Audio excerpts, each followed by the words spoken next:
சேனைகளின் கர்த்தர் நம்மோடு இருக்கிறார். உன் வாய் சொல்லணும், உன் மைண்ட் பிரகடனப்படுத்தணும். என்ன அழைத்தவர் உண்மை உள்ளவர். அவரை கூப்பிட்டுட்டு நான் போய் நின்னா இல்லைன்னு சொல்ற தேவன் அவர் கிடையாது. அவர் எப்படிப்பட்ட தேவனா இருக்கிறார் தெரியுமா? அவர் நம்மோடு கூடவே இருக்கிறார். போராட்டத்தை சீர்படுத்தி கையில வெற்றியை கொடுக்கிற வரைக்கும் உன் கூட இருக்கிறார். வெற்றியை கொடுத்துட்டு பக்கத்துல இருந்து பாக்குறாரு, நீங்க என்ன செய்றீங்க இப்போ. அது மாத்திரமே இல்லை, இப்ப சொல்றார், ஜாதிகளுக்குள்ளே உயர்ந்திருப்பேன், பூமியிலே உயர்ந்திருப்பேன். யாரு உயர்ந்திருப்பா? தேவன் என்னென்னைக்கு உயர்ந்துதான் இருக்கிறாரு. இப்ப அவரோட சேர்ந்து நீயும் உயர்ந்திருப்ப. அல்லேலூயா.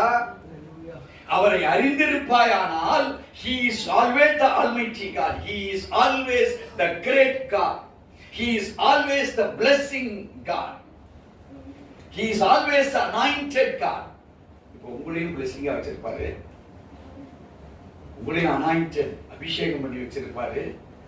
அவர் உயர்ந்திருப்பது போல உன்னை தள்ளிட்டு நான் மாத்திரம் போய் நிக்கிறேன். அவர் நிக்கிற தேவன் இல்ல, யாக்கோபின் தேவன் நம்மோடு கூட இருக்கிற தேவன். அவர் ஸ்தானத்துக்கு ஒரு குழந்தைய கையை பிடிச்சு நீங்க கூட்டிட்டு போற மாதிரி உங்களை கூட்டிட்டு போவாரு.